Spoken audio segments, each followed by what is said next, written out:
هذا فصل عقده الإمام ابن كثير رحمه الله تعالى في كتابه الفصول في سيرة الرسول صلى الله عليه وسلم، عقده في بيان ولادة الرسول عليه الصلاة والسلام ورضاعته. وبدأ أولا فيما يتعلق بتاريخ ولادة النبي الكريم عليه الصلاة والسلام، في أي يوم من أيام الأسبوع ولد صلى الله عليه وسلم، وفي أي شهر من شهور السنة ولد عليه الصلاة والسلام، وكذلك في أي يوم من أيام الشهر ولد صلى الله عليه وسلم.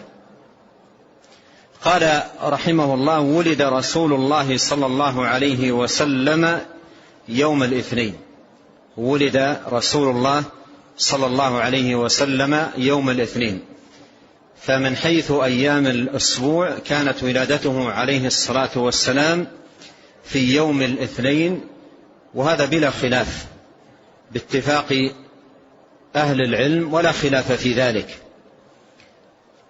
ولهذا بدأ به ابن كثير رحمه الله تعالى قبل غيره من ما يتعلق بيوم أو وقت ولادة النبي عليه الصلاة والسلام. فولد صلى الله عليه وسلم يوم الاثنين، وثبت عنه ذلك عليه الصلاة والسلام في صحيح مسلم من حديث أبي قتادة رضي الله عنه أن أعرابيا قال: يا رسول الله، ما تقول في يوم الاثنين؟ قال: يا رسول الله، ما تقول في صوم يوم الاثنين؟ فقال عليه الصلاة والسلام: ذاك يوم ولدت فيه وأنزل علي فيه. ذلك يوم ولدت فيه وأنزل علي فيه. وهذا الحديث تضمن أمرين يتعلقان بهذا اليوم، يوم الاثنين: أنه اليوم الذي ولد فيه عليه الصلاة والسلام، وأنه اليوم الذي أنزل عليه فيه. نبئ صلى الله عليه وسلم يوم الاثنين. ولنلاحظ أيها الإخوة الكرام، لما كان يوم الاثنين اليوم الذي ولد فيه يتعلق به عمل مشروع وهو الصيام، لم يختلف فيه. يوم الاثنين لا خلاف أنه هو يوم مولد النبي عليه الصلاة والسلام، ويشرع صيام هذا اليوم من كل أسبوع، فلا خلاف فيه. أما تحديد اليوم من السنة فهذا لا يترتب عليه حكم مشروع، فكان موضع خلاف بين أهل العلم، حكاه ابن كثير رحمه الله، قال: لليلتين خلتا من ربيع الأول، هذا قول. والقول الثاني ثامنه، أي اليوم الثامن من ربيع الأول. والقول الثالث عاشره، أي اليوم العاشر من ربيع الأول. والقول الرابع لثاني عشرة منه، أي من ربيع الأول. هذه 4 أقوال قيلت في مولد النبي عليه الصلاة والسلام، وكلها متفقة على أنه في ربيع الأول. وهناك قول شاذ أنه عليه الصلاة والسلام ولد في رمضان. قال ابن كثير رحمه الله: وقال الزبير ابن بكار وهو متوفى 256 للهجرة، قال: ولد أي النبي عليه الصلاة والسلام في رمضان.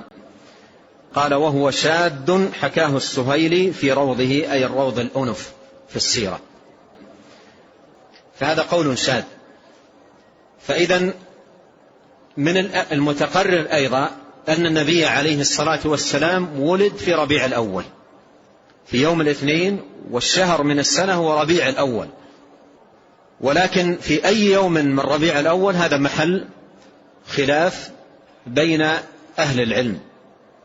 قال الألباني رحمه الله في كتابه صحيح السيرة، قال: وهذه الأقوال، أي في تحديد اليوم، كلها معلقة بدون أسانيد، إلا قول من قال إنه كان في 8 من ربيع الأول، فإنه رواه مالك وغيره بالسند الصحيح عن محمد بن جبير بن مطعم وهو تابعي جليل، ولعله لذلك صحح هذا القول أصحاب التاريخ واعتمدوه، والجمهور على أنه في 12 منه والله أعلم. انتهى كلامه رحمه الله تعالى. خلاصة ما سبق أنه عليه الصلاة والسلام باتفاق ولد يوم الاثنين، وأيضا في ربيع الأول بلا خلاف إلا قول شاذ أنكره أهل العلم، لكن تحديد اليوم من ربيع الأول هذا محل خلاف بين أهل العلم، وليس هناك شيء يبنى عليه بالأسانيد الصحيحة تعيين اليوم الذي ولد فيه عليه الصلاة والسلام من شهر ربيع الأول.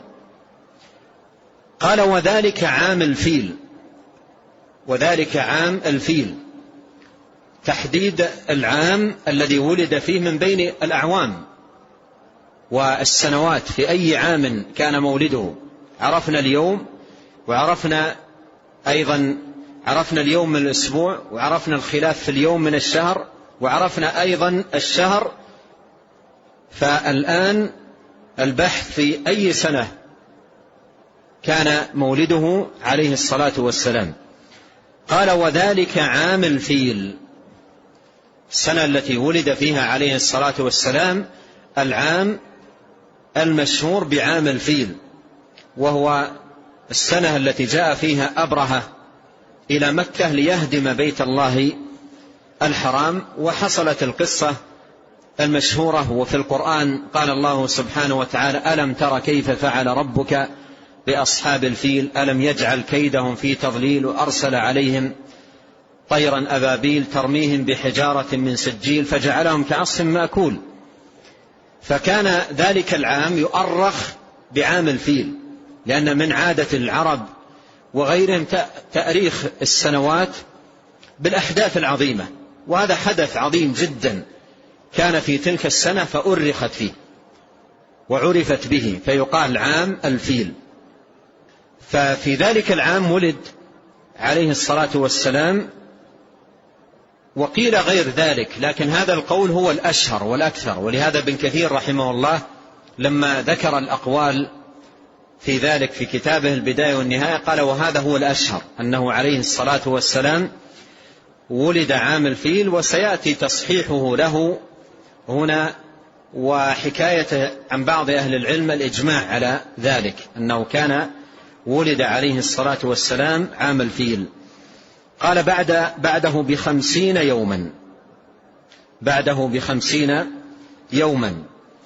فكان عليه الصلاة والسلام بعد هذا الحدث بأيام ليست كثيرة، يعني شهر وزيادة 20 يوم في أيام ليست كثيرة. ولهذا قال بعض أهل العلم إن هذا الحدث الكبير جاء كالتقدمة والتوطئة لمبعثه صلوات الله وسلامه عليه، تقدمة من الله سبحانه وتعالى لنبيه، وأيضا تعظيما لبلد الله الحرام. قال وقيل ب58 يوما بعد الفيل ب58 يوما، وقيل بعده ب10 سنين، وقيل بعد الفيل ب30 عاما، وقيل ب40. قال ابن كثير رحمه الله والصحيح أنه ولد عام الفيل، والصحيح أنه عليه الصلاة والسلام ولد عام الفيل. قال وقد حكاه إبراهيم بن المنذر الحزامي شيخ البخاري إجماعا، وإبراهيم بن المنذر متوفى سنة 236 للهجرة، وخليفة بن خياط المتوفى 240 للهجرة. قال ابن حجر وكان إخباريا علامة، وغيرهما إجماعا، أي حكوا الإجماع على ذلك، حكوا الإجماع على ذلك. وقد جاء عن ابن عباس رضي الله عنه في مستدرك الحاكم بسند صحيح أن مولد النبي عليه الصلاة والسلام كان في يوم الفيل أو في عام الفيل.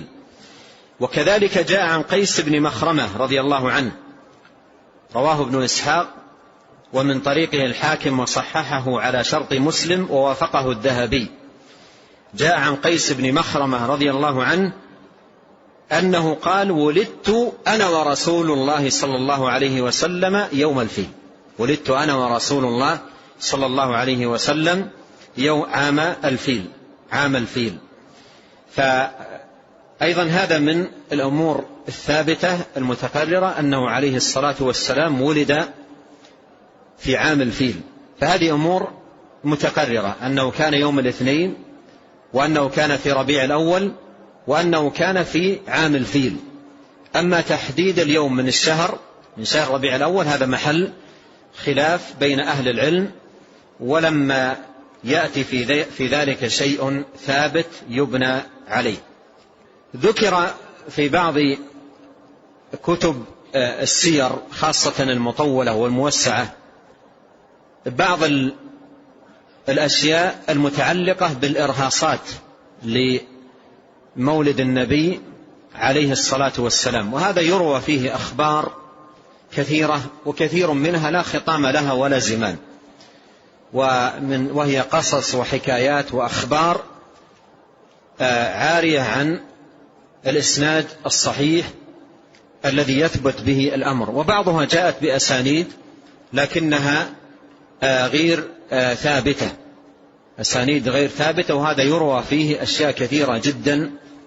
يعني مثلا سقوط 14 شرفة من شرف إيوان كسرى، وأن نار فارس طفأت، وأشياء كثيرة من هذا القبيل تذكر، ولكن ليس هناك أسانيد صحيحة ثابتة يبنى عليها ذلك الأمر، لكنها مشتهرة.